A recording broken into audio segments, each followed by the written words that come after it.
September 11th started out like any other work day for the average American person. People got up, shop owners opened their businesses. We all were getting dressed for work. Some of us were at work. Stores were open. And all of a sudden, I mean, the unthinkable happened. Eventually, we all came together and we were given talking points.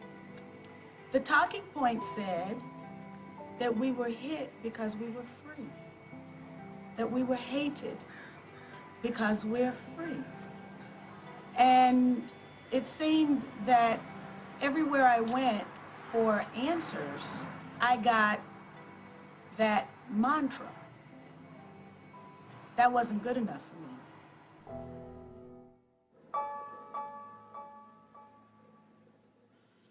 And I thought you'd be interested in this.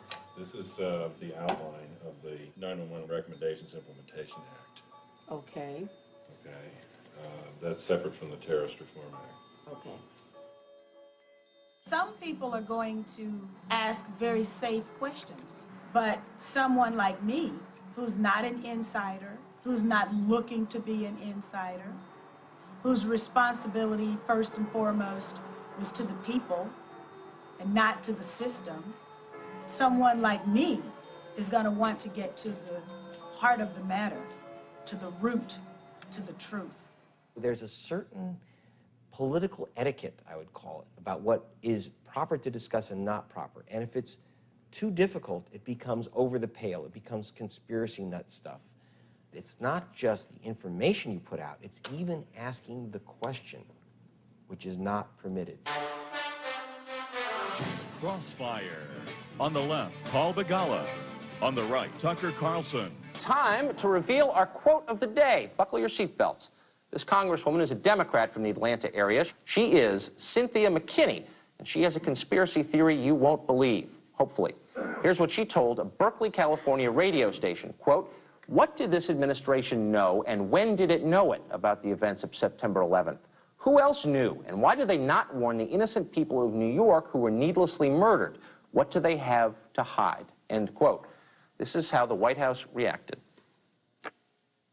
All I can tell you is the Congresswoman must be running for the Hall of Fame of the Grassy Knoll Society. I really don't have anything to say that would lend any credibility to what she said. I never alleged that there was any conspiracy. What I suggested was that there were warnings that came into this administration.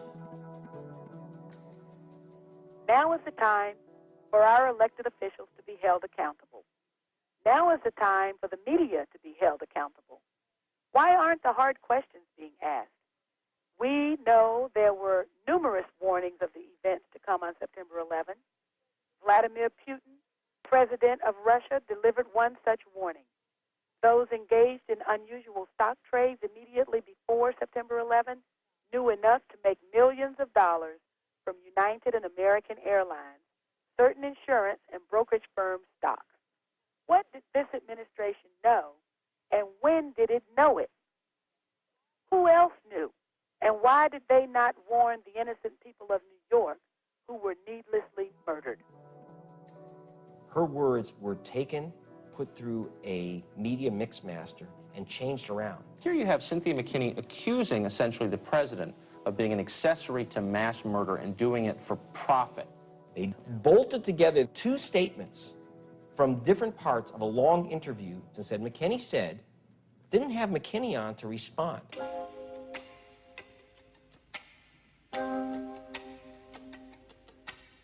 We had President Bush place a phone call to Majority Leader Senator Tom Daschle asking him not to investigate the events of September 11th. And then, hot on the heels of the president's phone call was another phone call from the vice president asking that Tom Daschle also not investigate the events that led to September 11th. My question is, what do they have to hide?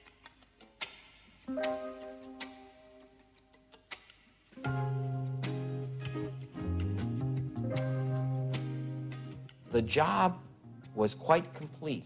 Cynthia McKinney was accused of saying that George Bush knew all about the September 11th attack in advance, and that he kept it to himself to make sure that his buddies would profit from the wars to come. I'm an African-American single mom from the state of Georgia. You know, I'm not supposed to question my country. I'm not supposed to question the behavior of my leaders, I suppose. I mean, I don't care who was president or what it was not the time to do any of that, and that absolutely nailed my respect, you know, killed any respect I ever had for her. It was a frustrating time for everybody. Somebody's looking for somebody to hate. We've still not caught Osama bin Laden. We couldn't take out that huge tragedy on anybody, so we started taking it out on Muslims, and then we started taking it out on Cynthia McKinney.